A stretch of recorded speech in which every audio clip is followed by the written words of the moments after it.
हमारे साथ जुड़े हैं मेटल फोकस के Chirag Sheth, former agri secretary Siraj Hussain, India Chamber of Food and Agriculture के डॉक्टर एमजे खान और कमातन फार्म टेक के प्रवेश शर्मा। आप सभी का कार्यक्रम में स्वागत है।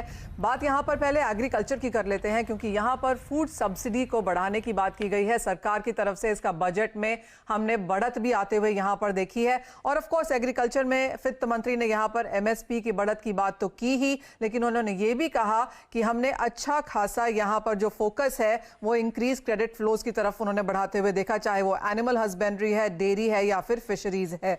बात यहां पर इनाम की भी कही गई, जहां पर 1000 मंडियां जोड़ने की बात वित्त मंत्री ने करी है। इसके अलावा माइक्रो इरिगेशन फंड, जहां पर कॉर्पस 5000 करोड़ से बढ़ाने की बात नाबार्ड के अंडर वित्त मंत्री ने इसके बारे में भी यहां पर बात की है।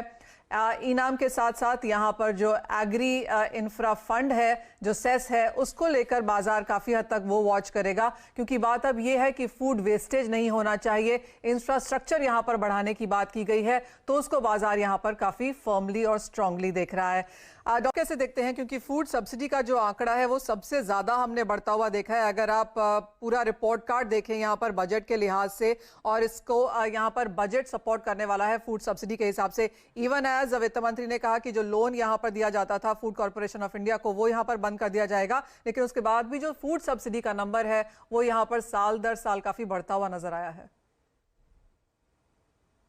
देखिए, इसको अगर आप ओवरऑल कॉन्टेक्स्ट में देखें तो कहीं ना कहीं मैन्युफैक्चरिंग सेक्टर को सबसे ज्यादा बढ़ावा देने वाला बजट है।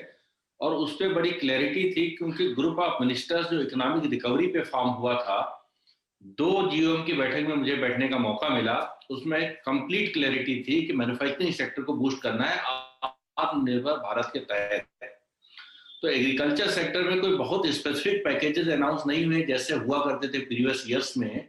और खास करके जब एक्सपेक्टेशंस थी कि इस साल किसानों को मैसेज देने के लिए, उनको थोड़ा सॉफ्टन करने के लिए शायद एक बड़ा कोई अनाउंसमेंट किए जाए इस बजट में, तो उस तरीके का कोई अनाउंसमेंट बजट में देखने को नहीं मिला है। शायद उसकी जरूरत भी नहीं थी। अगर मुझे एज एन एक्सपर्ट पूछो, मैं कहूँगा जो बजट पेश किया गया वो ठीक पेश किया गया एग्रीकल्चर के लिए, उसकी जरूरत नहीं थी। लेकिन आत्मनिर्भर भारत में जो मैन्युफैक्चरिंग बढ़ाने से जो फूड प्रोसेसिंग यूनिट को बढ़ावा मिलेगा, वो एक पॉजिटिव तरीके से देख रहे हैं। और दूसरा, फिशरीज सेक्टर को खास करके चूज किया गया है। पिछले साल डेयरी को चूज किया गया था। इनफैक्ट अगर 4 सब सेक्टर्स देख लें एग्रीकल्चर के, एक क्रॉप सेगमेंट जो 1.5 से 2% का ग्रोथ लेता है, हॉर्टिकल्चर जो 3 से 4% का लेता है, डेयरी जो 5 से 6, फिशरीज 7 to 8। तो सबसे फास्टेस्ट ग्रोइंग सेक्टर है और सबसे ज्यादा पॉसिबिलिटीज खास करके इंलैंड फिशरीज की बन रही है। तो जो ये फिशरीज का 5 पार्क का अनाउंसमेंट हुआ, ये मुझे लगता है कि इस सेक्टर को मजबूत करेगा। दूसरा जो आपने मेंशन किया है इनाम का, 700 मंडियां, 750 मंडी ऑलरेडी इनाम के तहत जोड़ी जा चुकी थी और 1000 का एक बड़ा लक्ष्य रखा है, पर अचीवेबल है। ज्यादा जरूरत ये पड़ेगी कि किसानों को इसमें हिस्सेदारी कैसे बढ़ा सके, इनको ज्यादा इफेक्टिवली ऑपरेशनलाइज कर सकें। बट इसमें जो एग्रीकल्चर मार्केटिंग का जो मैसेज देना था सरकार को किसानों को, वो मैसेज है एग्रीकल्चर मार्केटिंग मंडी को स्ट्रेंथन करने के लिए जो एग्री इंफ्रास्ट्रक्चर फंड है उसको मंडी एक्सेस कर सकती हैं। इसका मैसेज ये होगा कि far from government scrapping the mandi system, जो एक डर किसानों में बैठा था पंजाब हरियाणा के, वो मैसेज ये गया है कि आप मंडी में टेक्नोलॉजी अपग्रेडेशन करें, इंफ्रास्ट्रक्चर अपग्रेडेशन करें, उसके लिए फंड अवेलेबल है। तो कहीं ना कहीं वो मैसेज मजबूत करने की तरफ एक कदम है इसका। बट ओवरऑल मुझे लगता है एग्रीकल्चर सेक्टर पे चूंकि मार्केटिंग फोकस रिक्वायर्ड था, तो उसके चलते हुए, लेकिन करंट क्राइसिस एड्रेस करने के लिए कोई बजट में उम्मीद भी नहीं थी और अनाउंसमेंट भी नहीं। जी हाँ मिस्टर खान, आपने पहले भी कहा कि जिस तरह से यहाँ पर सेस में हमने मूवमेंट आते हुए देखी है, तो काफ़ी सारी कमोडिटीज़ हैं, चाहे वो कॉटन है या फिर कुछ दालें हैं, पाम है, यहाँ पर भी हमने ड्यूटी चेंजेस कुछ आते हुए देखे हैं। इन इनिशियल नंबर्स के साथ आप कैसे रीड कर रहे हैं?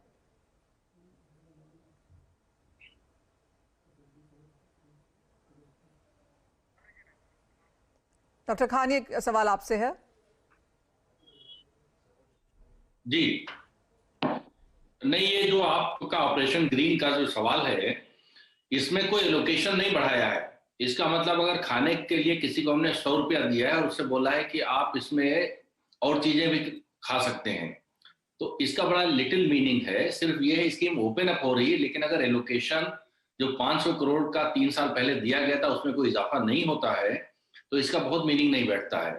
दूसरा जो आपने एम्फेसाइज किया है क्रेडिट बढ़ाने का किसानों को, ये तो बैंक और किसानों के बीच का बात है। इसमें अगर क्रेडिट हर साल वित्त मंत्री, मुझे समझ नहीं आता है कि पार्लियामेंट में क्यों अनाउंस होता बजट डे पे कि इस साल लक्ष्य 11 लाख करोड़ का रखा गया, इस साल लक्ष्य 4 लाख करोड़ का रखा गया। वो तो किसान और बैंक के बीच है लोन का, वो तो किसान इन एनी केस एक्सेस कर रहे हैं, तो इसका it has also not much meaning.